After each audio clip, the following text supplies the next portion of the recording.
तर ग्रुपवर दिलेल्या लिंकवर क्लिक केल्यानंतर तुम्ही कॉलेजच्या ऑफिशियल वेबसाईटवर रिडायरेक्ट होणार. त्यानंतर तुम्हाला स्टुडंट लॉग इनवर क्लिक करायचं आहे आणि रजिस्टर नसाल त्यासाठी नो करायचं आहे. त्यानंतर PRN नंबर हा तुम्हाला इथे टाकायचा आहे. तर PRN नंबर हा तुम्हाला PDF भेटेल आपल्या ग्रुपवर असलेला. त्याच्यामध्ये फर्स्ट इयरचे मराठी मीडियम आणि इंग्लिश मीडियम दोन्हीचे आहेत. नावासमोरील PRN कॉपी करायचा. मी इथं कोणाचा पण घेतलेला आहे. तर इथं तुम्हाला ABC ID क्रिएट करावा लागेल. जर तुमचा ABC ID हा नसेल तर तुम्ही त्याला डिजिलॉकरवर क्रिएट करू शकता. फक्त तिथं आधार नंबर लागत असतो. तर तिथं ABC नंबर हा कॉपी करून पेस्ट केल्यावर तुमचा रजिस्टर मोबाईल नंबर हा इथं टाकावा लागेल व त्यानंतर तिथं सेंड OTP दाबल्यावर तुमच्या नंबरवर OTP येणार.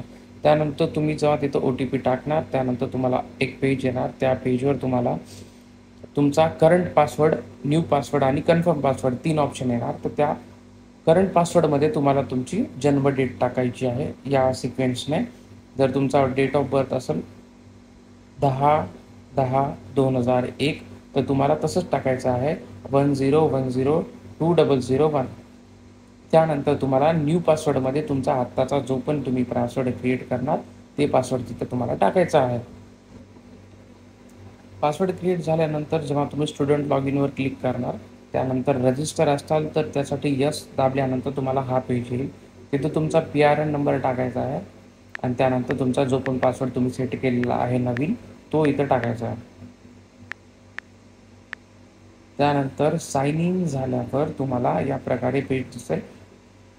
त्यानंतर तुम्हाला इथं कन्फर्म आणि प्रोसीड करायचं आहे. यानंतर नेक्स्ट पेजवर तुम्हाला असं खाली सगळं आपले विषय दिसतील. तुमचं जे पण मराठी मीडियम इंग्लिश मीडियम आहे त्यानुसार. व त्यासमोर यांचे डाउनलोड म्हणून बटन जर हायलाईट केलेलं आहे त्या बटनावर तुम्ही क्लिक केल्यानंतर तिथून तुम्हाला PDF फाईल डाउनलोड होणार व डाउनलोड झालेल्या PDF फाईलला तुम्हाला प्रिंट करून घ्यायचं आहे. त्यामध्ये मग त्यामध्ये असलेल्या क्वेश्चन्सचे तुम्हाला आन्सर लिहून त्यानंतर त्याच सगळ्या आन्सरच्या शीटला तुम्हाला स्कॅन किंवा फोटो करून त्याचा PDF फॉर्मॅट तयार करून तुम्हाला इथेच दिलेल्या डाउनलोडच्या समोर एक सबमिट बटन येईल. त्या सबमिट बटनवर क्लिक करायचं आहे. त्याच विषयाची PDF फाईल त्याच जागी सबमिट करून तुम्हाला सबमिट करायचं आहे. त्यानंतर सबमिटेड असं ऑप्शन येणार आणि तुमचा असाइनमेंट हे सक्सेसफुली सबमिट होणार.